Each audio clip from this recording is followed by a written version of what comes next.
땡땡땡. 교회 새벽종이 나를 깨웠다. 어디 가노? 새벽에 일어나 옷을 주섬주섬 입는 어린 아들 때문에 엄마가 깼다. 교회 간다. 아이고, 이 새벽에 뭐 한다고?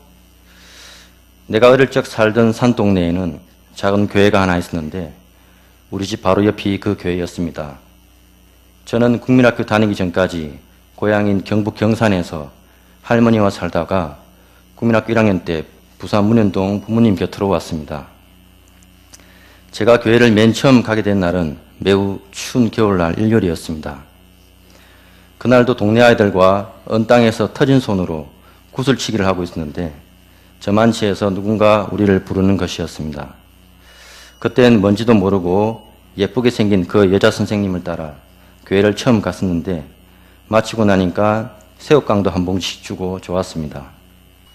가장 좋았던 기억은 전도사님이 다윗과 골리앗 같은 성경 이야기를 마룻바닥을 구르며 재미있게 해주셨던 것입니다. 그 시간에 저는 하나님과 예수님에 대해 이야기를 들었습니다.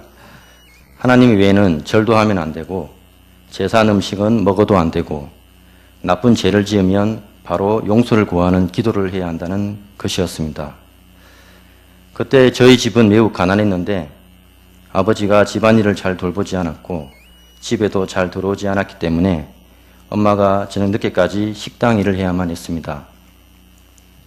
저녁이 되면 제가 동생 밥을 챙겨주고 걸레를 빨고 대문 밖에 앉아 엄마를 기다리곤 하였습니다.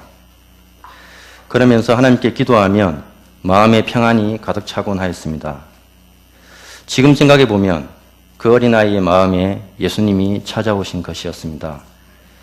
한 번은 추석이나 설 명절 때 모든 친척들이 모인 제사하는 자리에서 저는 꿋꿋이 서서 절을 하지 않았습니다.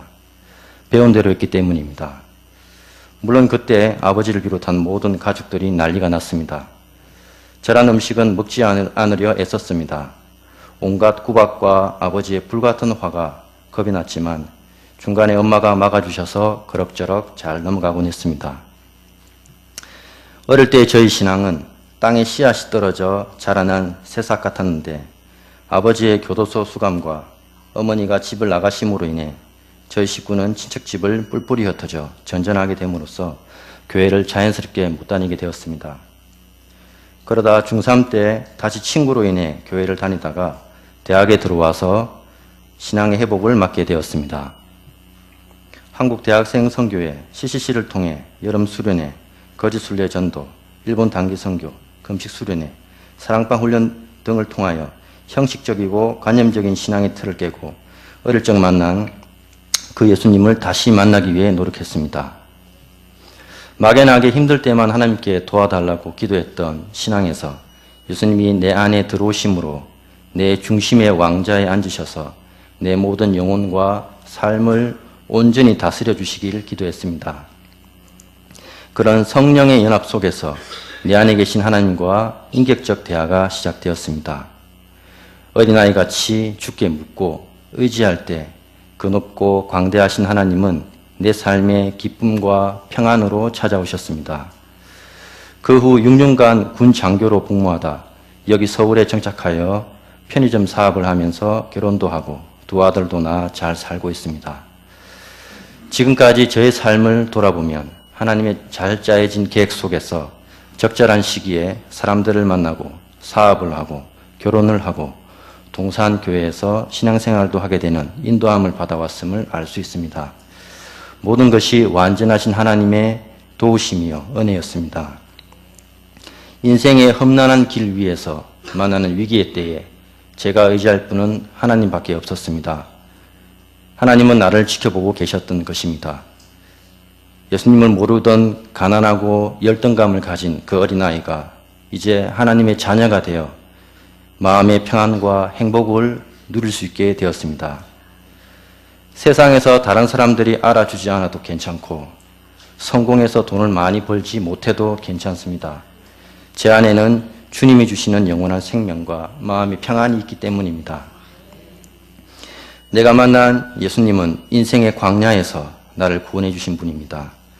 외롭고 고단한 삶 속에서 누구도 나를 알아봐 주지 않고 관심 없이 힘겹게 살아갈 때에 믿음으로 주의 이름을 부르면 찾아와 나를 만나 주시고 나를 기다려 주시고 위로해 주셨던 분이 예수님입니다. 이 예수님은 끝없는 사랑과 자비하심으로 나를 기다려 주시고 받아 주셨습니다. 이 좋으신 예수님을 지금 여러분과 함께 나누고 싶습니다. 참된 구원의 주 예수 그리스도의 이 복음을 부디 예면치 말고 구원의 감격을 함께 누렸으면 좋겠습니다. 감사합니다.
반갑습니다. 우리 같이 하나님 말씀을 하나 좀 보겠습니다. 고린도전서 1장 18절 말씀. 한 절 말씀만 우리 다 같이 한번 읽어볼까요? 시작. 십자가의 도가 멸망하는 자들에게는 미련한 것이요 구원을 받는 우리에게는 하나님의 능력이. 말씀 전하기 전에 찬양을 같이 좀 하나 좀 부르고 말씀을 좀 전하겠습니다. 한때 굉장히 좋아했던 찬양인데 많은 분들에게는 좀 생소할지 모르겠어요. 아시는 분들은 같이 부르시고 또 모르시는 분들은 그냥 이렇게 음미하시면 되겠습니다. 가사와 또 곡을 이렇게 음미하시면 되겠습니다. 험한 십자가 능력 있네 라는 찬양입니다.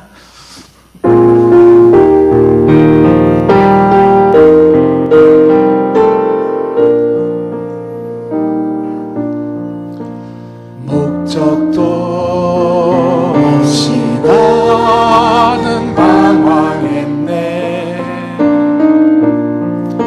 소망도 없이 살았네. 그때에 못 잡은 나그 손길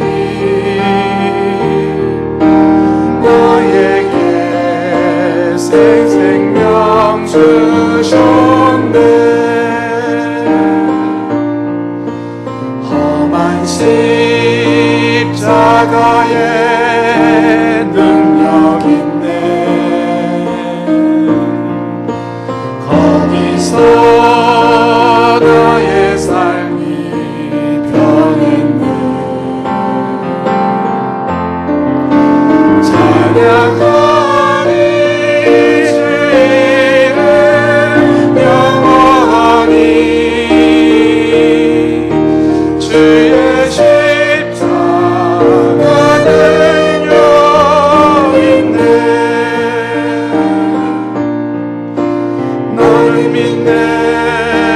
갈보리 언덕 십자가 나를 믿네. 그 누가 원하네도 이 세상 다 지나고 끝날이 와도 험한 십자가 붙들겠네. 나는 믿네.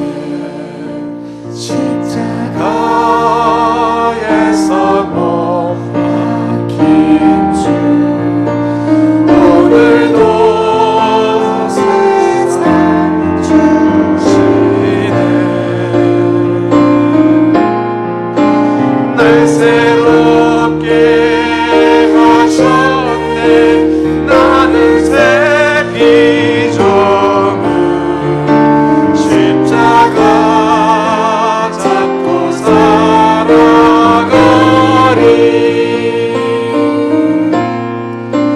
나는 믿네. 갈보리 언덕 십자가 나는 믿네. 그 누가 원하네도 이 세상 다 지나고 끝날이 와도 험한 십자가 붙들겠네. 험한 십자가 붙들겠네.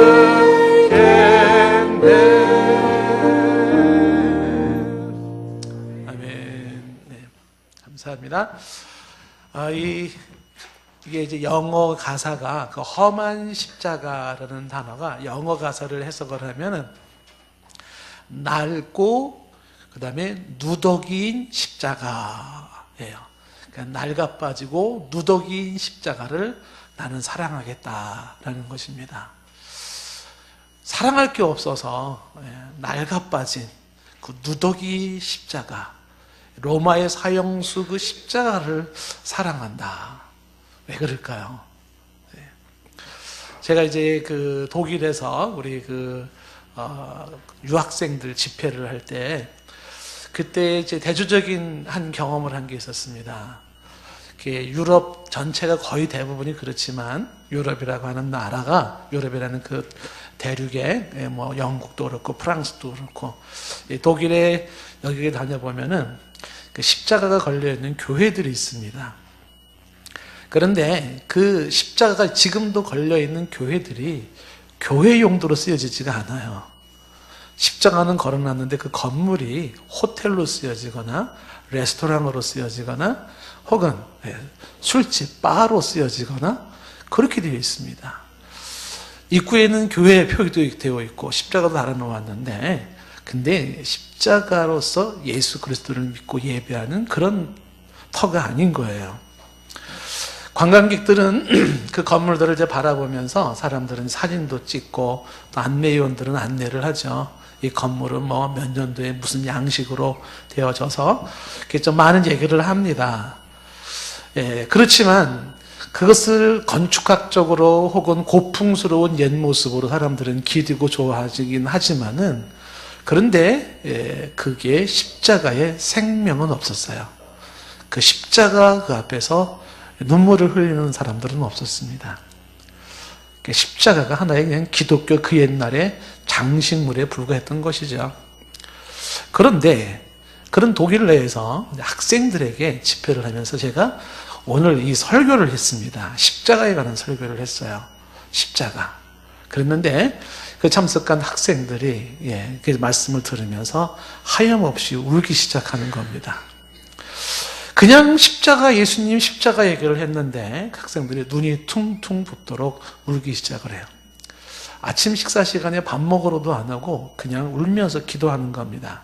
그 예배당 안에서 자리를 뜨지 못하고 그 예수님의 십자가를 생각하면서 그 애들은 그렇게 울기 시작했어요. 어떤 사람들에게는 이 십자가는 아무런 의미가 없습니다. 그냥 기독교의 상징물에 불과합니다. 그런데 어떤 사람에게는 이 십자가는 하염없는 눈물을 쏟게 만드는 그러한 모습입니다.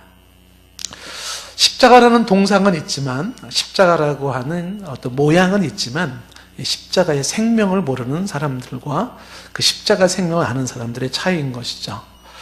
목에 걸려있는 십자가, 그 정도 액세서리 정도의 의미에 불과한가?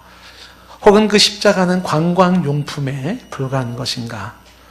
과연 그 십자가가 우리 인생에, 우리 가정에, 그리고 우리 사회와 역사에 정말 강한 변화를 일으킬 수 있는 힘이 있는 것일까? 오늘 그런 고민을 좀 같이 좀 해봤으면 좋겠습니다. 십자가, 그게 뭐길래 어떤 이는 그 십자가 앞에서 그렇게 가슴을 치며 자리를 뜨지 못하고 울어야 하고, 어떤 사람들은 그 십자가는 그냥 스쳐 지나가는 하나의 상징물에 불과한가 하는 이야기입니다. 좀 전에 여러분들이 읽었던 그 로마서의 말씀이, 그게 이제 고린도전서의 말씀에 그 말씀이 나오게 된 배경이 있습니다. 그리스에 보면은 남단에 고린도라고 하는 지역이 있는데, 그 고린도에 교회가 하나 세워졌습니다. 그런데 그 고린도 교회가 성도들끼리 쌈박질이 생긴 겁니다. 그래서 사람들이 서로가 이파 저파 파가 나누어졌습니다. 요인은 뭐냐 하면, 너 누구한테 세례받았어? 이거 가지고 나누어지는 거예요. 나 베드로한테 세례받았어? 베드로 파. 그래? 나는 바울에게 세례받았거든? 바울 파. 나는 아볼로에게 세례받았어? 나는 아볼로 파야. 다 필요 없어. 나는 그리스도로부터 세례받았어? 그리스도 파야. 이렇게 나누어지는데 그 분열과 다툼이 참 심각했습니다. 이런 모습을 지켜보고 있던 십자가의 생명을 알고 있는 사도 바울 선생님께서 이 고린도전서를 쓰는 거예요. 그러면서 이 고린도전서에 이런 내용을 말씀을 하세요. 오늘 읽은 말씀 앞기절 말씀해 보시면 이제 고린도전서 1장 17절 말씀에 이런 내용이 나옵니다. 그리스도께서 나를 보내시면 세례를 베풀게 하려 하심이 아니요 오직 복음을 전하게 하려 하심이로되, 그러면서 말의 지혜로 하지 아니함은 그리스도의 십자가가 헛되지 않게 하려 함이라, 이렇게 얘기를 합니다. 그리스도의 십자가가 헛되지 않게 하려 함이라. 이 얘기를 뒤집어 보면은요, 그리스도의 십자가가 헛된 경우도 있다는 거죠. 그리스도의 십자가가 헛돼요. 바울이 성경을 통해서 하나님이 주시는 메시지가 뭐냐면 그리스도의 십자가는 헛될 수 없다는 거죠. 그리스도의 십자가가 헛되지 않다. 이거를 좀 강조하고 싶은 것입니다. 다시 말하면 고린도 교회가 왜 교인들끼리 싸움박질이 생겼는가? 왜 파가 나누어졌는가? 이유는 그리스도 십자가가 헛되기 때문에 그렇습니다. 바꿔 얘기하면 그리스도 십자가의 복음이 뭔지를 모르기 때문에 그래요. 단순한 종교 행위는 있고, 그리고 단순한 종교 흉내는 내는데, 그런데 십자가가 주는 생명을 모르기 때문에 그런 거죠. 종종 우리가 이제 살면서 보면은 본질을 놓치면은요, 비본질적인 것 가지고 싸움하고 연연합니다. 그렇게 되어 있어요. 본질을 놓치면 비본질적인 것에 연연하게 되어 있습니다. 핵심을 놓치게 되면 주변머리 것들로 사람들은 연연하게 되어 있는 거죠. 인생도 그렇고 신앙도 그렇습니다. 뭐가 본질일까요? 뭐가 핵심일까요? 예수 그리스도의 십자가라고 하는 이 본질을 몰랐을 때 거기서 나타나는 현상이 뭐냐 하면 별로 중요하지 않은 종교 문제 가지고 싸우는 겁니다. 이게 고린도 교회가 보여준 모습이에요. 생명이라고 하는 그 생명의 역사를 일으키는 십자가를 제대로 경험하지 못하고 그 십자가 앞에 서지 못한 사람들 모습에서 보여지는 것이 그렇게 중요하지 않은 문제 가지고 분열이 되더라라고 하는 것입니다. 자, 우리가 이 말씀을 이렇게 한번 생각해 볼 수가 있습니다. 아니, 그러면 십자가의 생명을 모르기 때문에 고린도 교회가 그렇게 파가 나눠지고 분열을 했다고? 그러면 그 십자가를 제대로 알면 분열도 없고 그런 파도 안 나눠진다는 것일까? 그렇죠. 안 나눠지죠. 분열이 안 되는 겁니다. 일찍이 제가 우리 교회에서 한번 말씀을 소개한 바가 있습니다만은 교수 부부가 한 분이 계셨었는데 교수 부부가 참 힘겹게 결혼 생활을 했어요. 근데 이 힘겨운 결혼 생활을 참 참고 오랜 세월을 지나다가 결국은 이 부부가 더 이상 같이 우리는 못 살겠다는 결론을 내리게 된 겁니다. 그래서 이 부부가 이제는 뭐 상담도 해보고 여러 가지를 해봤지만은 별로 의미가 없다고 판단되어져서 이제 헤어지기로 마음을 먹었어요.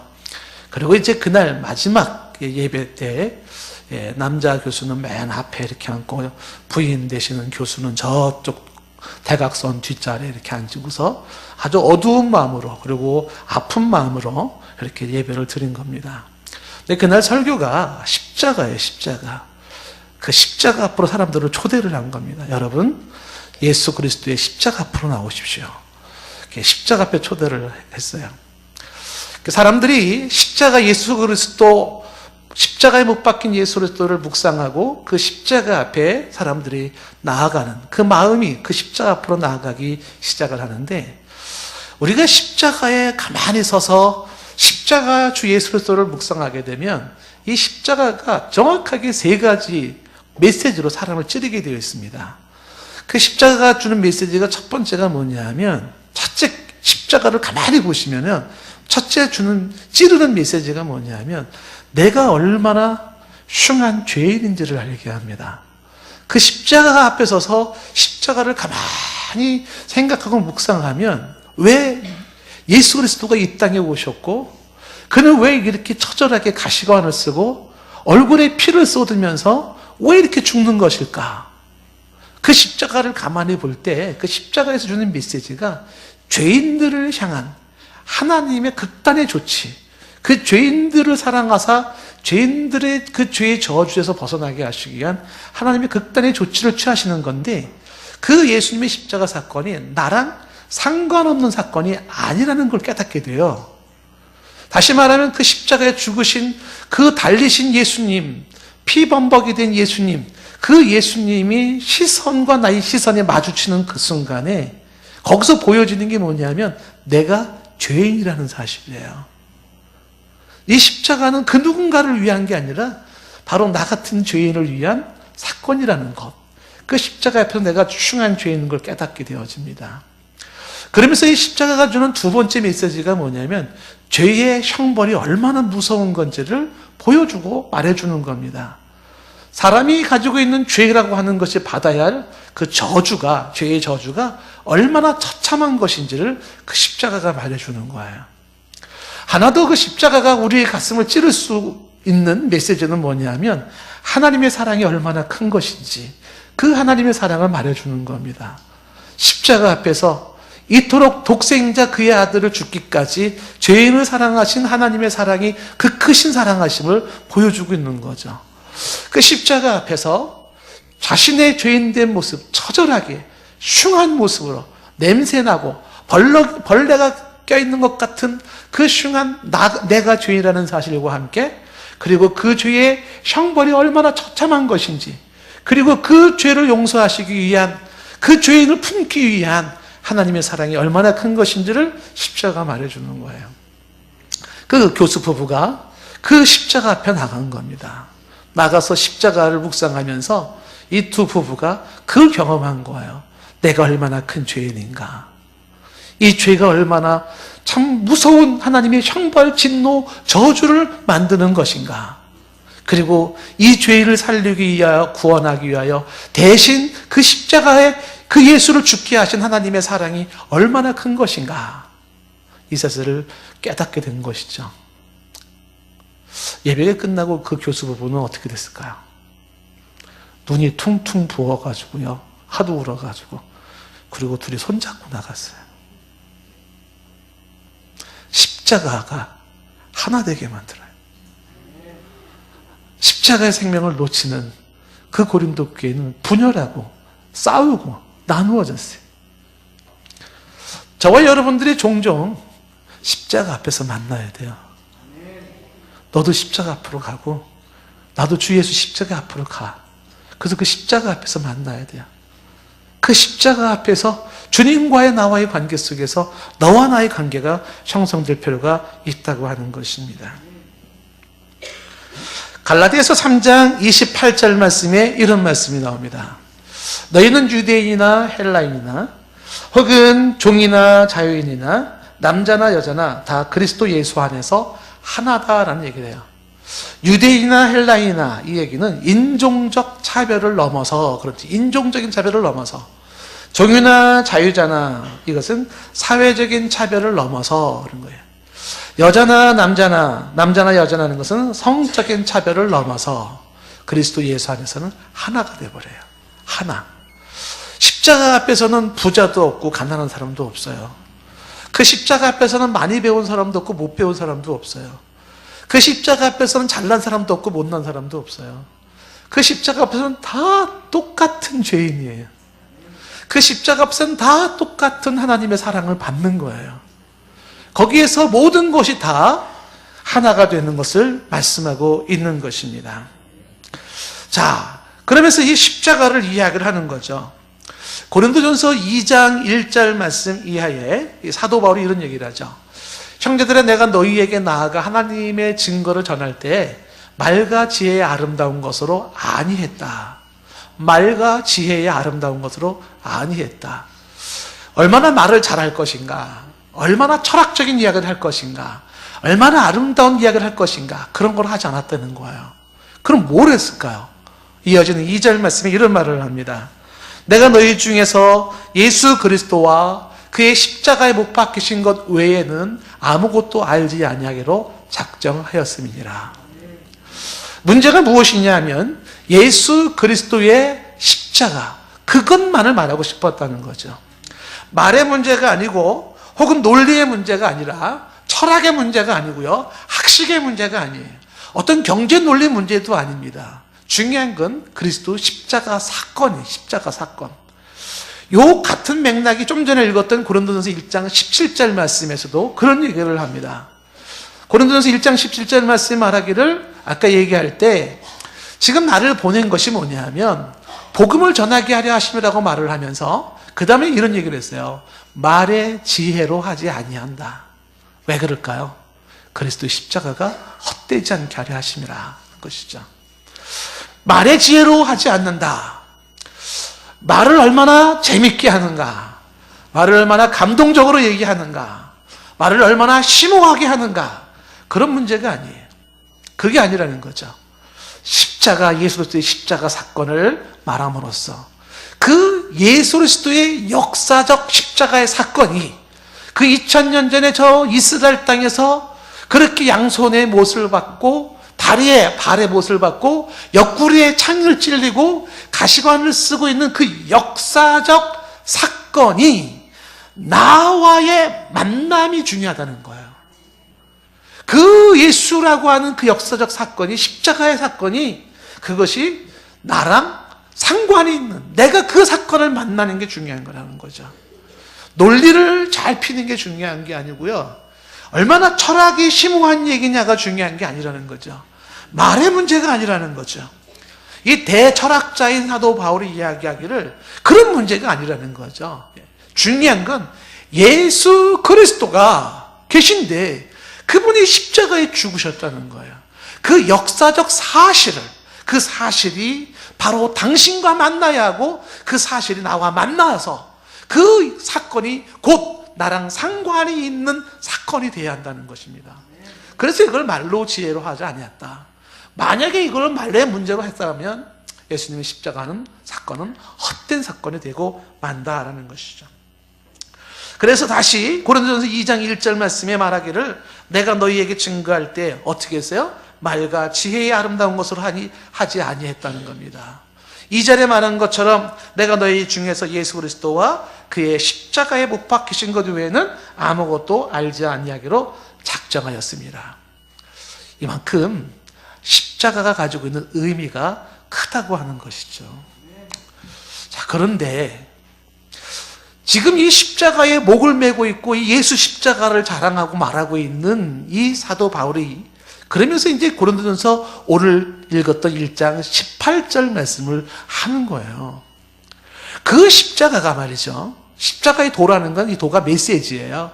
이 십자가라는 메시지가 말이에요. 지금 제가 십자가 얘기하고 있지 않습니까? 이 메시지가 어떤 자들에게는 그 미련한 이야기예요. 근데 어떤 사람에게는 이게 하나님의 능력이라고 이야기를 하는 겁니다. 그걸 분명하게 이렇게 구분을 시켜 놓았어요. 이 십자가 이야기가 말이죠, 예수 십자가 이야기가 멸망하는 자들에게는 미련한 것이래요. 근데 그 십자가의 이야기가 구원받는 사람에게는 하나님의 능력이라고 말씀하고 있습니다. 십자가의 그 예수 그리스도 사건이 미련하다 말하는 사람들, 그거 부질없는 거야, 그거. 아유, 그건 뭐 한두 번 들어본 얘기겠어? 어리석은 이야기야. 야, 그 옛날 그 원시적인 그 얘기 아니야? 야, 말도 안 되는 소리 꺼내지도 마. 그 로마의 사형 틀이야, 사형 틀. 그 낡아 빠진 나무, 낡고 오래된 그 나무 십자가야, 그냥. 예, 그건 별 볼 일 없는가? 뭐 그게 대단하다고.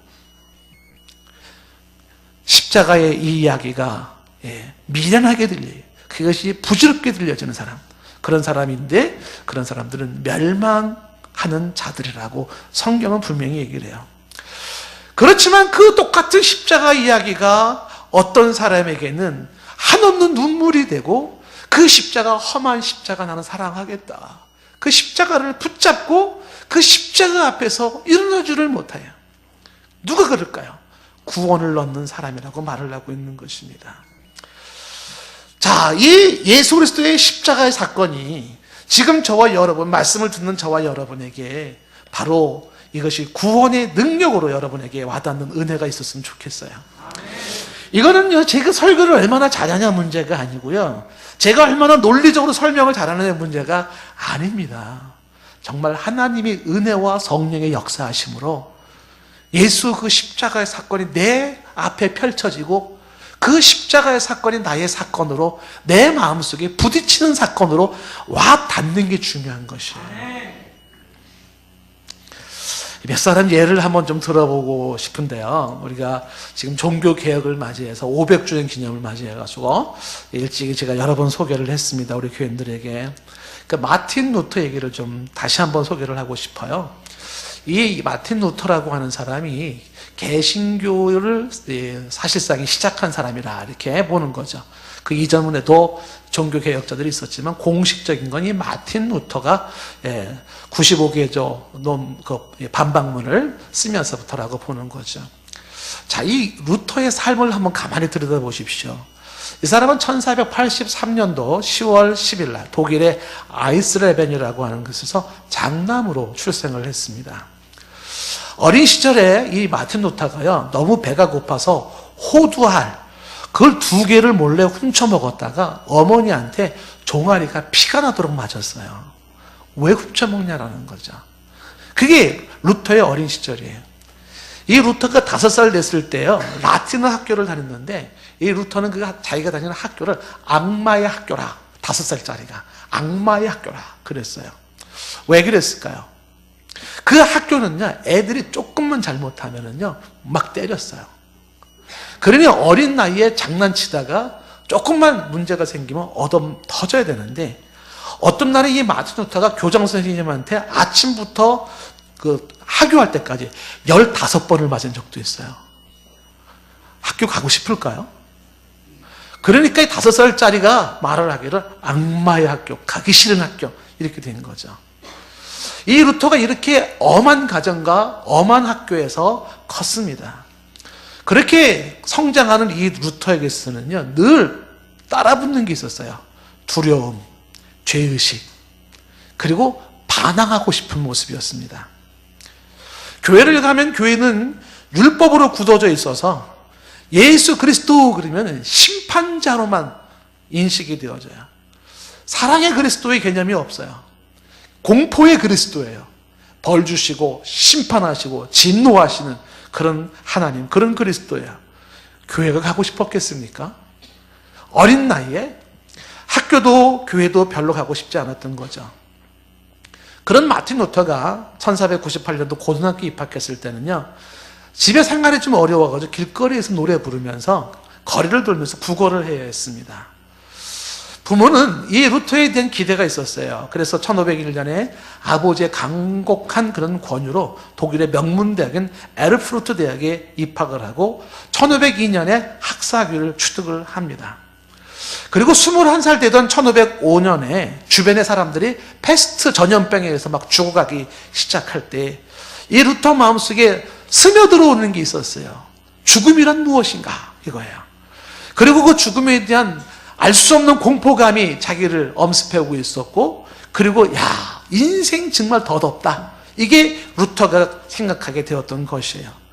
그런 21살의 덧없는 인생, 죽음에 대한 공포 속에 그렇게 지내는 루터에게 그해 7월 2일 날 쾌창했던 대낮인데 갑자기 폭우가 쏟아지기 시작을 했습니다. 먹구름의 소나기가 쏟아지기 시작하면서 순간 강렬한 번개와 함께 천둥이 치게 된 거예요.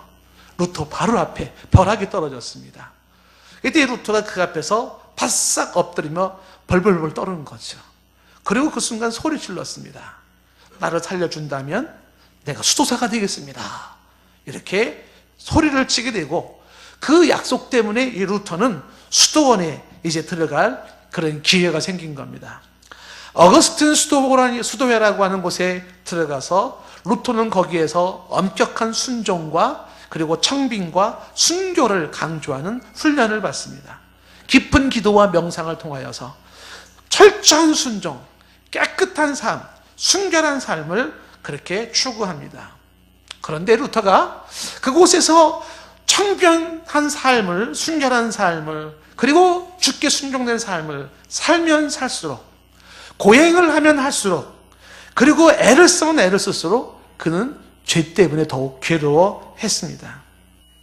떠나지 않는 내 안의 질투, 좀처럼 사라지지 않는 내 안의 분노. 그러면서 루터는 고민하기 시작하는 거죠. 왜 나는 이렇게 죄의 굴레에서 벗어날 수가 없나? 그때마다 이 루터는 채찍을 꺼내들고 자기 몸을 치기 시작을 했습니다. 어느 날은 내가 싫은 거예요. 이렇게 별 볼 일 없는 내가 싫은 거예요.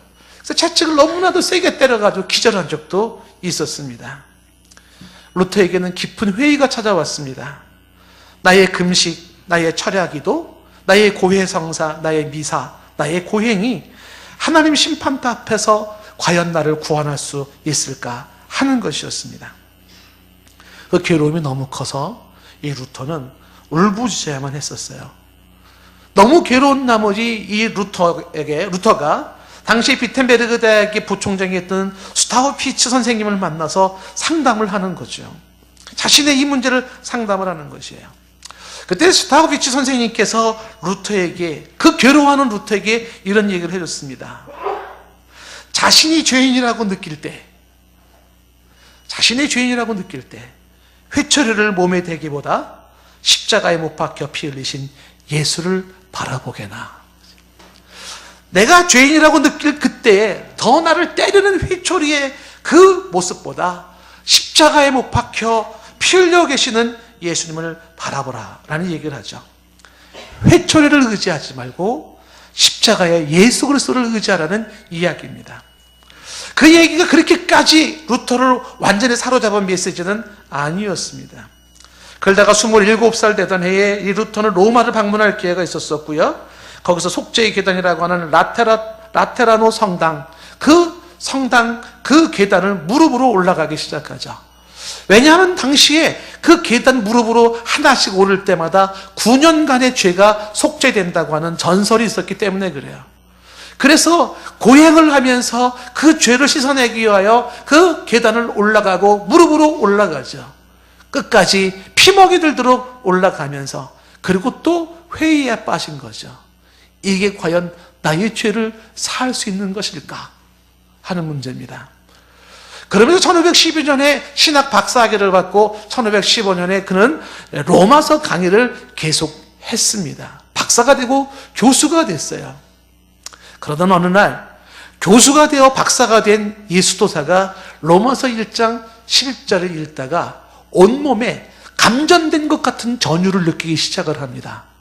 로마서 1장 17절 말씀에서 그는 굉장히 놀라움에 마치 석고처럼 굳어지는 자기를 보기 시작하는 거죠. 이 1장 17절 말씀에는 이런 말씀이 있는 거예요.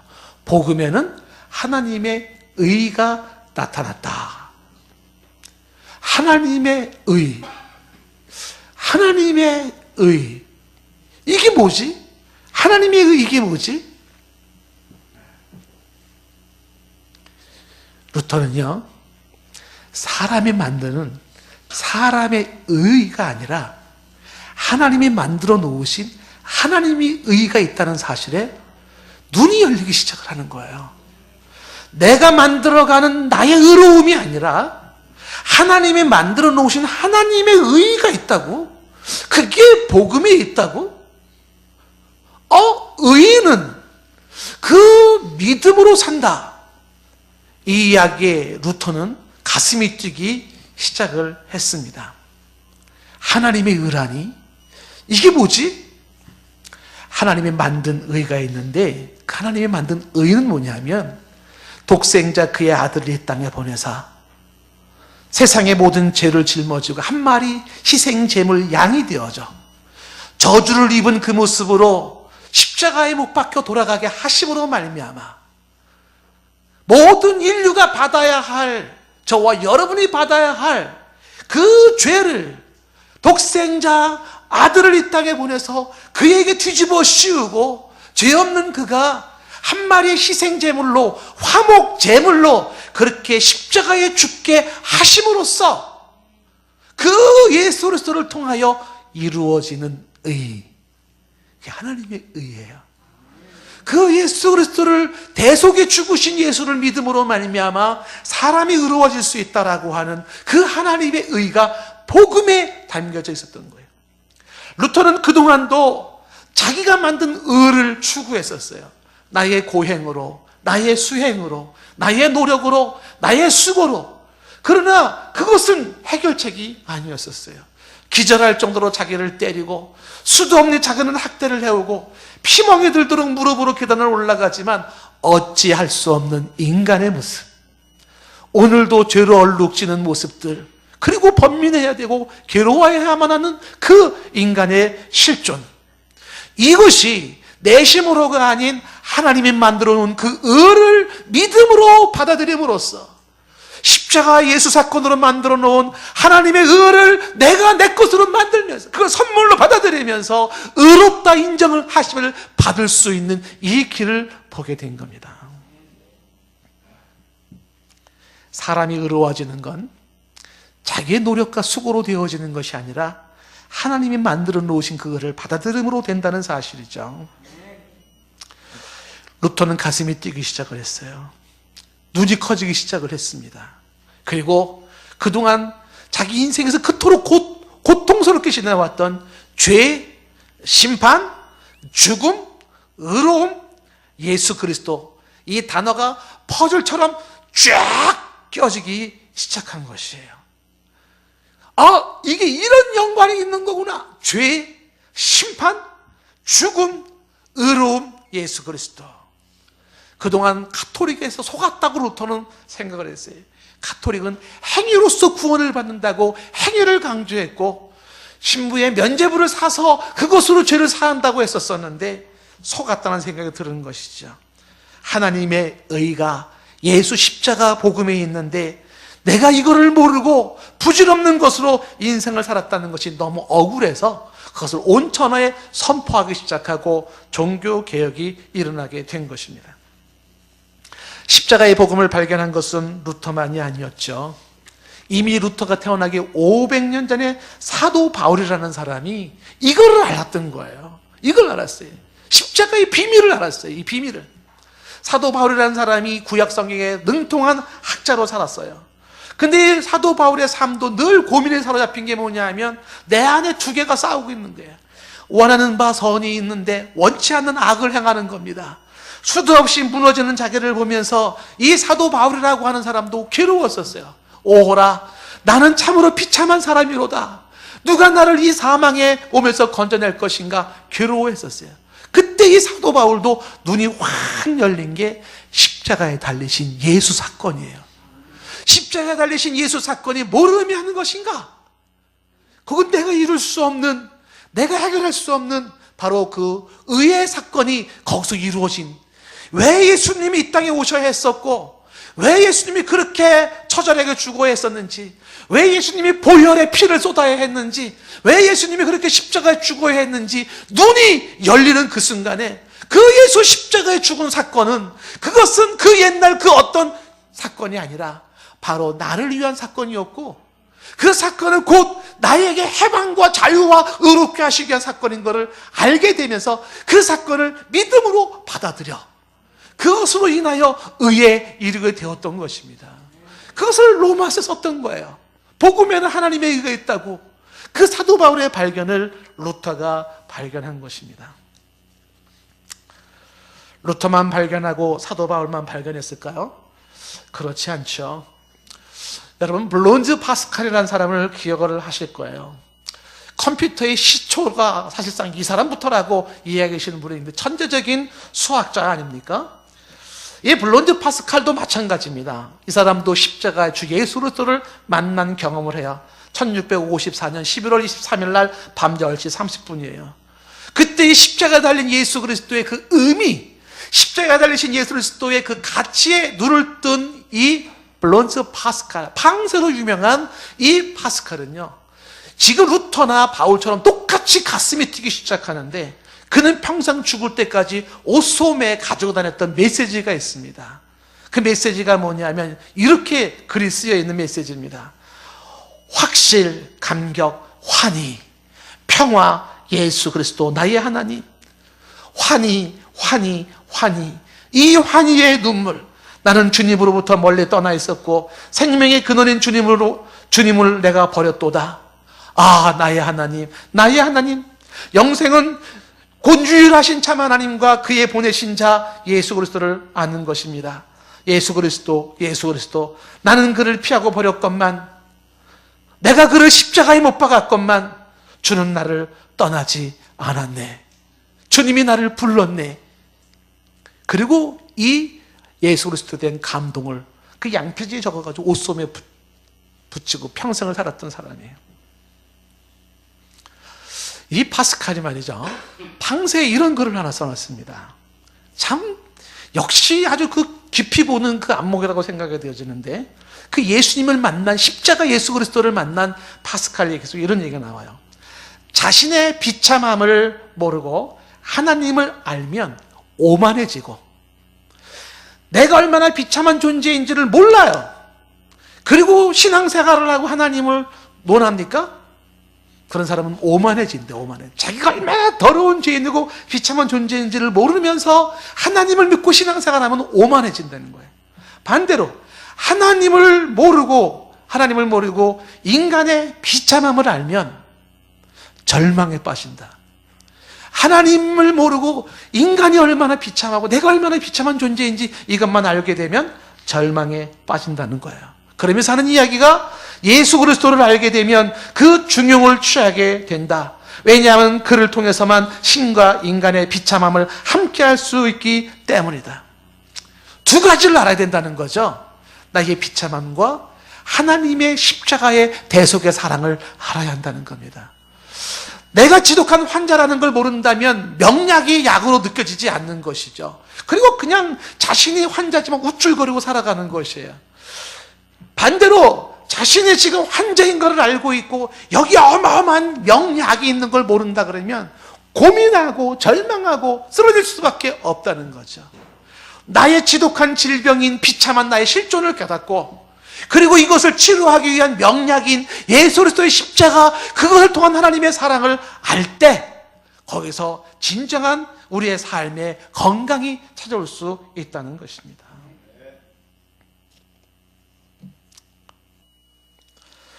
이것은 파스칼의 얘기만으로도 끝나지는 않죠. 우리 삶 속에서 이것이 얼마나 중요한 이야기인지는 우리는 말씀을 통해서 계속 볼 수가 있는 것입니다. 수많은 사람들이 그렇다는 거예요. 십자가의 도가 멸망하는 사람들에게는 미련하지만 구원받는 사람에게는 하나님의 능력이라는 이야기를 하면서 이 고린도전서에 이런 얘기를 뒷부분에 덧붙이는 게 있어요. 고린도전서 1장 22절 말씀에 가면, 고린도전서 1장 22절 말씀에 이런 얘기를 합니다. 유대인은 표적을 구하고 헬라인은 지혜를 찾으나 라는 얘기를 해요. 어떤 사람은 표적을 찾아요. 표적이 뭡니까? 기적을 찾는 거예요. 야, 어디 좀 뭔가 좀 쇼킹한 거 없니? 어디 좀 뭔가 이 세상에서 볼 수 없는 놀라운 뭐가 없니? 야, 어디 막 뭐 직통, 계시, 하나님의 음성, 무슨 뭐 막 병고침, 무슨 환상, 쓰러짐, 불과 어떤 기적과 뭐 이런 거를 찾는 사람이 있는 거지. 유대인이 표적을 구하는 거예요. 그런가 하면 또 어떤 사람은 지혜를 찾는데 헬라인 같은 사람입니다. 이 헬라인 같은 사람은 지혜를 찾는다는 게 뭐겠습니까? 이성주의자야, 과학주의자야. 야, 좀 논리가 좀 깊고 좀 과학의 심오함이 있고 합리적이고, 그리고 뭔가 좀 철학적인 고상함과 심오한 그런 어떤 이론이 없냐? 좀 더 학문적인 이론이 없냐? 유대인들은 표적을 구하고 헬라인은 지혜를 구해요. 지금도 어떤 사람들은 기적이 어디 없나 이걸 찾고 있고, 어떤 사람은 어디 좀 뭔가 놀라운 지혜와 그 통찰이 없나 이거를 찾고 있다는 거죠. 이어지는 23절 말씀에 십자가를 만난 사도 바울은 이렇게 말하죠. 그런데 우리는 십자가에 못 박힌 그리스도를 전하니. 할 수 있는 얘기가 뭐예요? 기적과 이적보다, 어떤 심오한 철학과 학문보다 더 중요한 것은 십자가에 못 박힌 그리스도를 전하니. 이것은 기적을 찾는 유대인들에게는 꺼리끼는 것이고 지혜를 찾는 이방인들에게는 미련한 것이라는 겁니다. 그렇지만 이어지는 24절 말씀에 오직 부르심을 받은 자들이 있어요.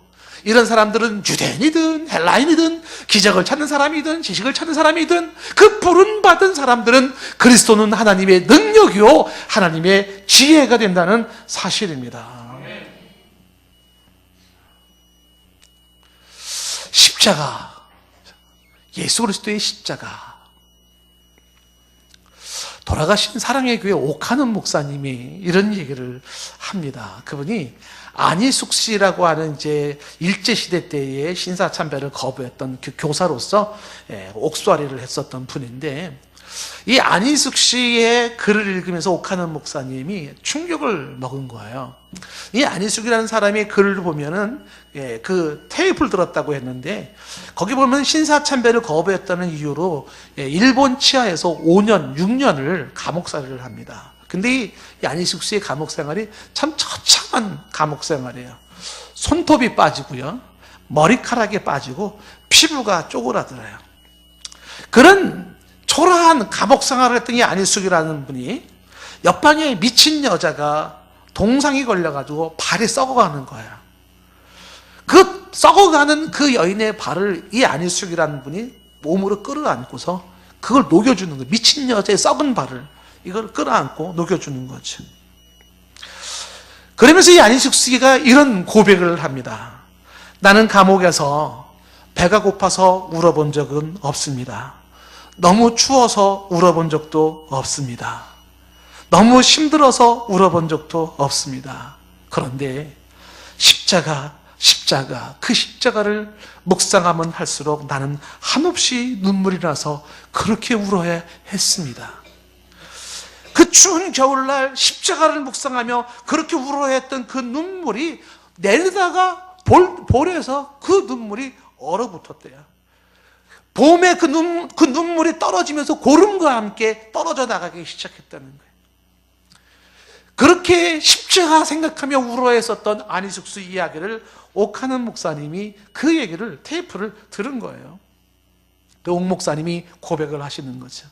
당신이 30년간 십자가를 가르치고 설교를 했지만 자기는 십자가를 너무 몰랐다는 거죠.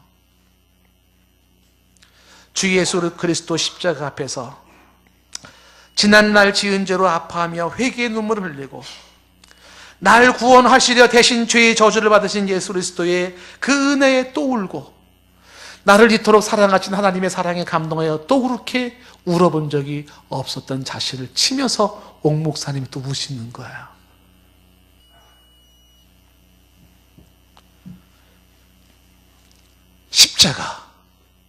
십자가를 만난 사람, 그 십자가를 만나지 못한 사람, 액세서리인가요? 기독교 장식물인가요? 그냥 그 앞에서 사진이나 찍어야 되는 고풍스러운 옛날 것인가요? 누더기 험한 십자가를 나는 사랑하래. 이 사람들은 대체 누군가요? 왜 사랑할 게 없어? 그 험한, 그 막대기, 그 십자가를 그렇게 사랑한다고 말을 할까요? 왜 누구는 그 십자가 앞에서 목 놓아 울까요? 왜 십자가 앞에 누구는 환희와 감격에 젖어갈까요? 저는 이 시간 여러분들을 이 십자가 앞에 초대하는 거예요. 주 예수의 못 박혀 피 흘리신 그 십자가 앞으로 여러분을 초대하는 것입니다. 주님의 십자가는 복음의 핵심이고 기독교의 뿌리입니다. 하나님의 능력인 것이죠. 오늘날 교회에, 오늘날 크리스찬들에게, 오늘날 선교 현장에 주 예수 십자가가 과연 생명으로 역사하고 있는지 돌아볼 필요가 있습니다. 만약 그게 아니라면 기독교의 생명은 어디서 나오는 건가요? 십자가 앞으로 나아가 그 십자가 앞에 서야 돼요. 지금도 내 눈에 환히 보이는 그 예수 그리스도의 갈보리 산 위에 십자가 그 앞에 내가 서야 돼요. 어리석도다 갈라디아 사람들아, 주 예수 십자가가 너희 눈앞에 밝히 보이거늘 무엇이 너희를 꾀더냐? 그 옛날 이례적인 사건이 아니라 영원한 인류의 메시지인 그 영원한 죽음과 저주를 바꿀 수 있는 그 생명으로 인도하는 진정한 하나됨을 만들고 분열을 뛰어넘게 만드는 그 십자가 앞에 나아가 그 앞에 설 필요가 있다는 것이죠. 그 십자가를 붙잡고 십자가를 들고 가야 하는 인생이라는 사실입니다. 예전에 학생들을 지도하면서 저도 울고 학생들도 울었던 적이 있었어요. 그것은 이 베드로가 예수님을 부인한 장면이 나와요. 3번이나. 나는 죽기까지 주님을 부인하지 않겠습니다 했던 이 베드로가 결국은 계집아이로 인하여서 결국은 부인하고 예수님을 3번이나 부인하고 저주를 하면서 부인을 하는 겁니다. 그 사건이 있기 전에 예수님 분명히 말씀했죠. 네가 나를 3번 부인할 것이다. 다 굴기 전에 3번 부인할 것이라는 얘기를 했어요. 성경을 보면요, 이 베드로가 3번 주님을 부인해요. 그리고 다구름 소리를 듣죠. 그리고 베드로가 통곡했다고 되어 있습니다. 근데 그 성경을 가만히 보면요, 그 다구름 소리에 베드로가 통곡하는데 왜 통곡을 했을까요? 아, 내가 이것밖에 안 되나? 아, 내가 정말 하나님 앞에 맹세까지 했는데 이거밖에 안 되나? 그런 것으로 베드로가 통곡했을까요? 성경을 보면 그 이상이라는 생각이 드는 거죠. 예수님을 저주하며 나는 그를 모른다 라고 얘기하는 그 순간, 잡혀서 끌려가는 예수 그리스도와 눈이 마주치는 거예요. 그때 순간적으로 예수의 눈빛에서 베드로는 예수님의 메시지를 읽는 거죠. 예수님은 눈으로 무슨 얘기를 했을까요? 내 그럴 줄 알았지. 너란 인간이 그런 인간이지. 뭐 별 수 있겠니? 아니, 뻔하다. 그랬을까요? 그게 아니에요. 베드로야, 네가 나를 부인했다고 해서 너 마음 아파하지 마. 나는 너 같은 죄인을 위해서 죽으려고 왔어. 베드로야, 너무 낙심하지 마. 그래도 난 널 사랑해. 여기에 베드로가 통곡하는 거죠. 예수님이 침이라도 뱉고 딱이라도 한 대 때렸으면 차라리 시원할 텐데, 대체 내가 뭐길래 이런 나를 향하여 주님께서는 너무 괴로워할까봐, 너무 아파할까봐, 너 그렇게 나를 부인했다고 해서 너무 그렇게 괴로워하지 마. 그래도 난 널 사랑해 하시는 그 주님의 모습에 베드로는 통곡할 수밖에 없었다는 것이죠. 십자가 앞에 예수 그리스도를 바라보십시오. 예수님이 피범벅이 된 눈빛과 여러분의 눈빛이 마주칠 때 주님은 분명히 이렇게 말씀을 하실 거예요. 얘야, 내가 너의 죄를 대신하여 십자가를 지지만, 너의 이 모든 죄 때문에 내가 이렇게 죽어가지만 너무 괴로워하지 마라. 더 이상 방황하지 마라. 나는 너를 위해서라면 이보다 더한 십자가라도 질 수 있단다. 이게 온몸이 부서지고 뼈가 부서지는, 피를 쏟는 예수님의 말씀이죠. 더한 십자가도 질 수 있단다. 십자가 앞에 서서 십자가에 달린 예수님을 바라보고 그 예수님이 내 심령 속에, 마음 속에 주시는 메시지를 들을 필요가 있어요. 그의 죽으심은 나의 저주를 축복으로 바꾸기 위함이고, 그의 죽으심은 나의 죽음을 바꿔 나를 생명으로 인도하기 위함이며, 그의 죽으심은 나의 불행이 변하여 행복하게 하기 위한 대속의 죽음이고, 그의 죽으심은 나의 절망이 변하여 희망이 되게 하신 것이고, 그의 십자가의 죽으심은 나의 멍에를 끌어 베껴 자유를 주기 위함인 것입니다. 저는 이 자리에 오신 여러분들이 어떤 인생을 살고 있는지 알 수가 없습니다. 여러분이 행복한 사람인지 불행한 사람인지, 힘든 인생을 살고 있는지 그렇지 않은지, 낙심을 하는지 아닌지, 외로운 사람인지 아닌지 저는 알 수가 없습니다. 한 가지 이야기를 하는 거죠. 주 예수 그리스도 십자가 앞으로 나오십시오. 그 십자가를 바라보십시오. 눈을 들어 십자가에 달린 가시관 쓰신 피 흘리신 예수님을 바라보십시오. 그분이 주시는 십자가의 능력이 여러분의 삶 속에 어쩌면 감당할 수 없는 눈물로 여러분의 마음을 적실 것입니다. 십자가의 도가 멸망하는 자들에게는 미련한 것이지만 구원을 얻는 사람에게는 하나님의 능력이 됩니다. 십자가 사건, 나의 사건이 되기를 바랍니다. 좀 전에 불렀던 찬양을 다시 한번 좀 불러봤으면 좋겠어요. 목적도 없이 나는 방황했네. 소망도 없이 나는 살았네. 예, 노래가 익숙치 않으신 분들은 그냥 가사를 음미하시고 또 곡을 음미하시면 되고요. 아시는 분들은 같이 불렀으면 좋겠습니다. 오래되고 낡은 십자가, 험한 십자가, 험한 십자가. 그 험한 십자가에 능력이 있네.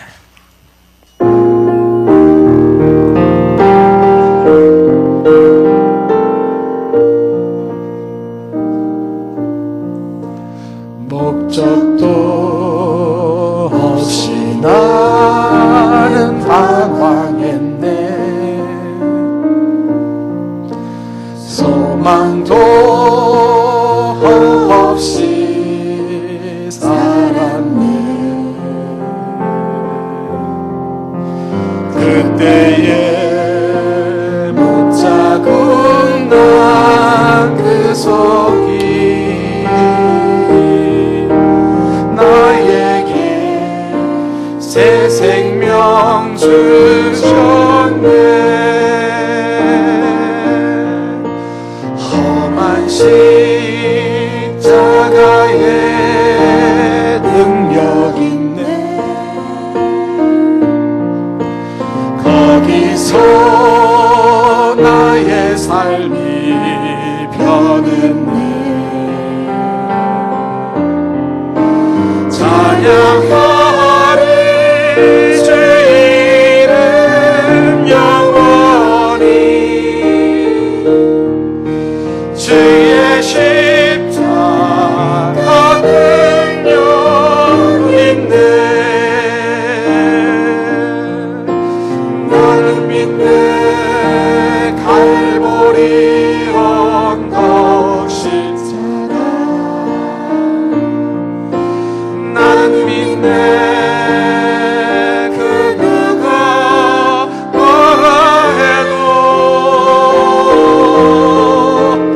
이 세상 다 지나고 끝날이 와도 험한 십자가 붙들겠네. 나는 믿네. 십자가에서 못 박힌 주 오늘도 새 삶을 주시네. 날 새롭게 하셨네. 나는 새 피조물. 십자가 잡고 살아가리.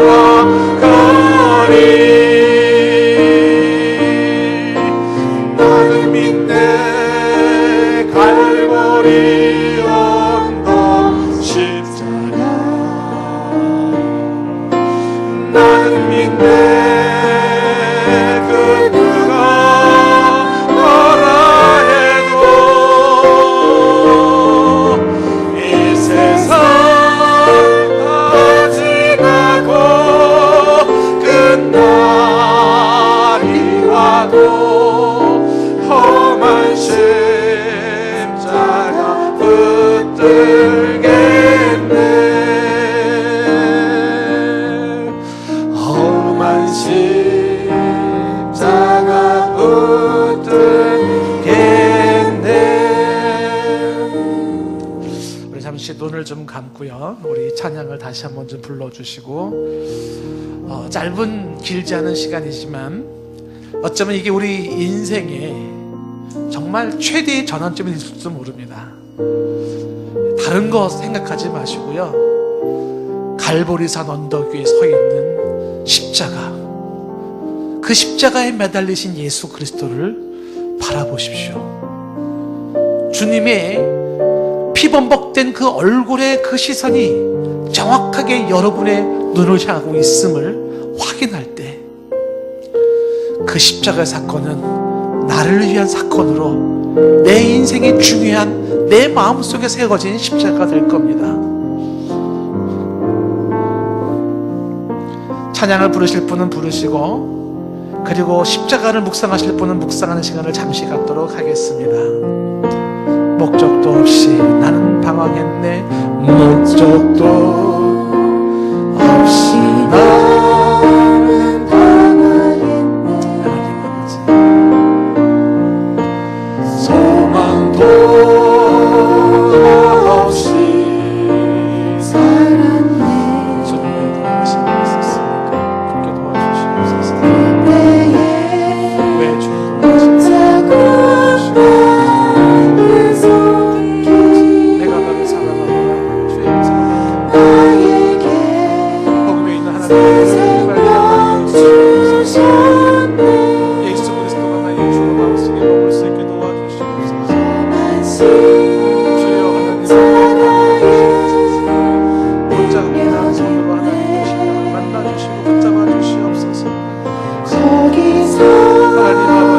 나의 삶이 내가 너를 사랑한다 말씀 주시옵소서. 내가 너를 사랑한다 말씀 주시옵소서. 찬양하리 주를 영원히 주의 십자가는 여김에 나는 믿네 갈보리 언덕 십자가 나는 믿네 그 누가 뭐라 해도 이 세상 다 지나고 끝날이 와도 험한 십자가 붙들겠네 나를 믿네 십자가에서 못 박힌 주 오늘도 새 삶을 주시네 날 새롭게 하셨네 나는 새 피조물 십자가 짚고 살아가리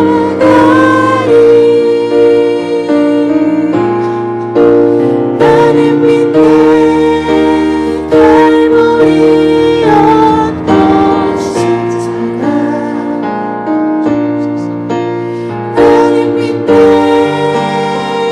그 누가 뭐라 해도 이 세상 다 지나고 끝날이 와도 험한 십자가 붙들겠네 험한 십자가 붙들겠네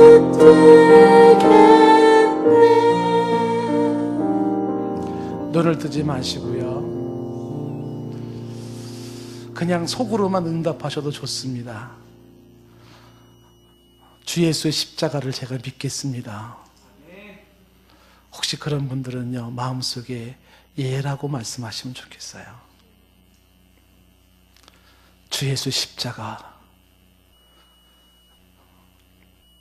그것은 죄인을 살리기 위한, 나 같은 죄인을 살리기 위한 하나님의 정말 놀라운 처방전이었습니다. 영원한 죄의 저주에서 나를 해방시키기 위한 하나님의 의를 만들어 놓으신 하나님이 하신 일입니다. 제가 그 예수님의 십자가를 믿겠습니다. 받아들이겠습니다.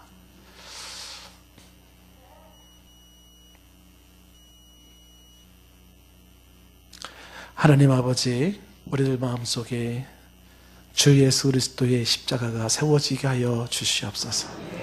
내 마음에, 내 중심에, 내 삶에 이젠 그 예수님과 나와 하나가 된 상관이 있는 그런 인생을 살기를 원합니다. 십자가의 능력, 죄를 씻고 죽음과 저주의 사슬을 끊어낼 수 있는 십자가의 능력, 사탄의 권세에서 해방시키는 십자가의 능력, 지옥에서 천국으로 옮겨놓는 십자가의 능력, 보혈의 십자가의 능력이 내 안에서 약동하게 하옵소서. 예수님의 이름으로 기도드리옵나이다. 아멘.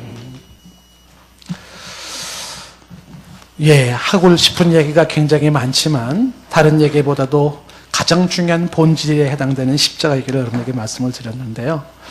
우리 이 시간 혹시 교회 오늘 처음 나오신 분들 특별히 또 환영을 좀 하고 싶습니다. 오늘 우리 교회 좀 처음 나오신 분들이 좀 계신데 한번 손 좀 들어주시겠어요? 우리 교회 오늘 처음 나오신 분 한번 얼마나 되는지. 네, 여기 지금 3분, 4분, 네, 저쪽에 또, 잠깐만 좀 높이 좀 들어주세요. 네, 또 두 분이 계시고요. 네. 어떠셨어요? 오늘 이렇게 전반적인 내용을 쭉 들으시면서 어떤 마음이 드셨는지 모르겠습니다. 예수 그리스도의 십자가가 여러분들을 위한 사건이 되기를 이제 바라면서요. 오신 분들을 향하여서 저희들이 잠시 방문 카드를 좀 받으려고 하는데, 기록을 좀 해주셔서 그 카드를 보면 등록 카드는 아니고요. 여러분들의 방문을 확인하는 카드입니다. 카드가 우리 옆에도 있지만 없으신 분들은 이제 좀 손을 들어서 받아주시고 카드를 작성해 주시면 좋겠습니다. 잠시 제가 카드 작성하시는 시간을 좀 드리겠습니다.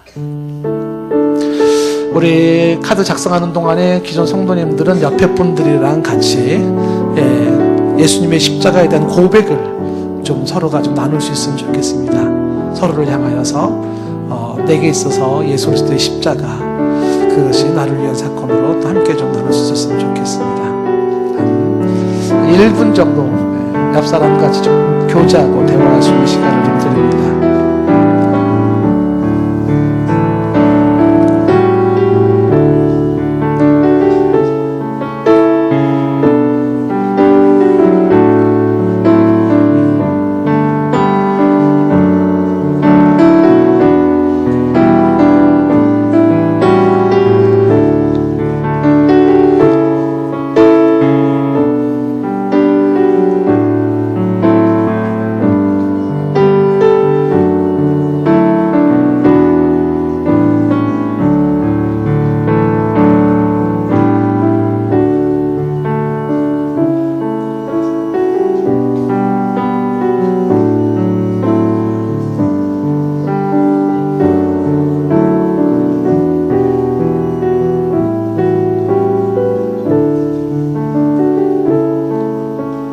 자, 다 쓰신 분들은 우리 안내위원에게 좀 제출해 주시면 우리 안내위원들이 좀 받아주시면 좋겠습니다.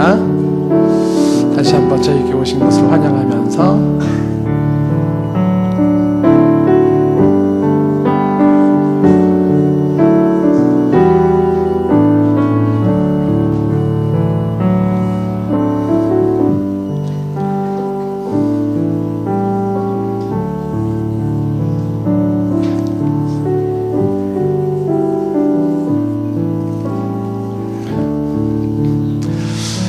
자, 우리 오신 분들을 저희들이 환영하면서 노래를 불러드리도록 하겠습니다.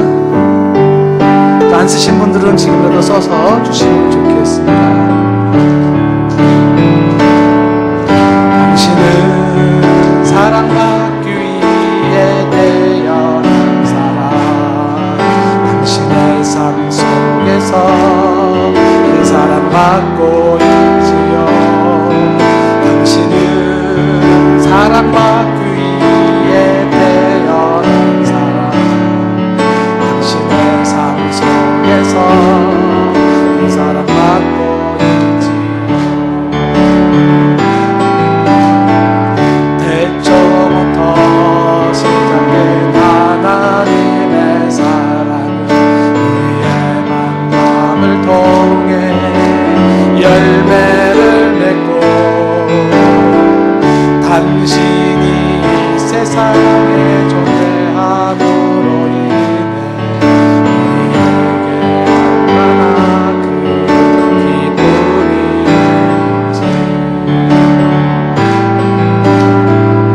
당신은 사랑받기 사랑, 지금도 그 사랑 받고 있지요. 당신은 사랑받기 위해 태어난 사람, 지금도 그 사랑 받고 당신은 사랑받기 위해 태어난 사람, 당신은 사랑받기 위해 태어난 사람, 지금도 그 사랑 받고 있지요. 당신은 사랑받기 위해 태어난 사람, 지금도 그 사랑 받고 있지요. 인사 합시다. 환영하고 사랑합니다. 옆 사람이랑.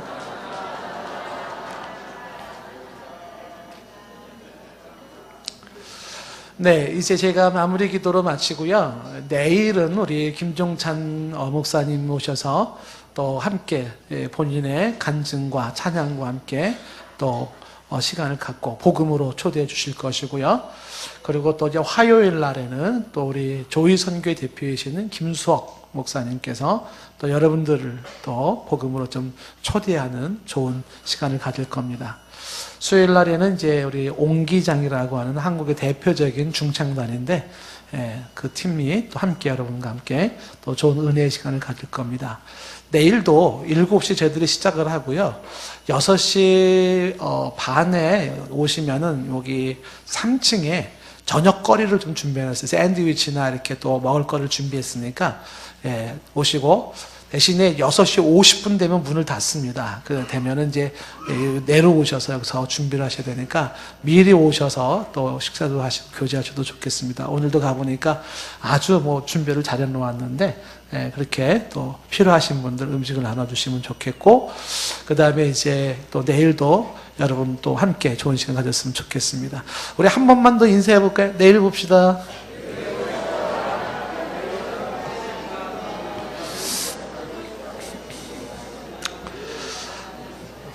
자, 기도함으로 마치겠습니다.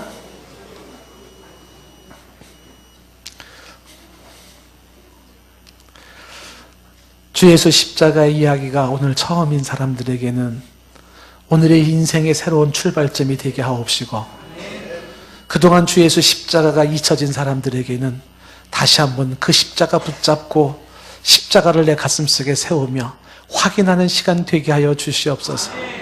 나의 구원은 십자가에서 이루어지는 것이고 나와 하나님과의 관계는 십자가에서 이루어지는 것이며 내가 아버지 앞으로 나아갈 수 있는 길은 십자가를 통해서만 될 수 있사오니 십자가에 못 박히신 예수 그리스도, 보혈의 피를 흘리신 예수 그리스도, 그 예수 그리스도의 십자가의 죽으심을 다시 한번 내 삶에 진지하게 정중하게 내 중심에 세우게 하옵소서.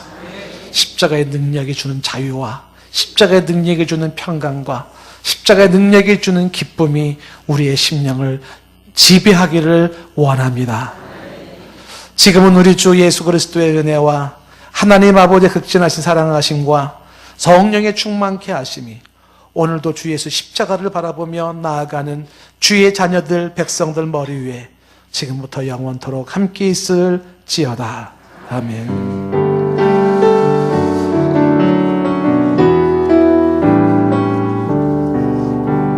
마치겠습니다. 자유롭게 대화하시고 또 기도하시고 돌아가시고 내일 뵙도록 하겠습니다.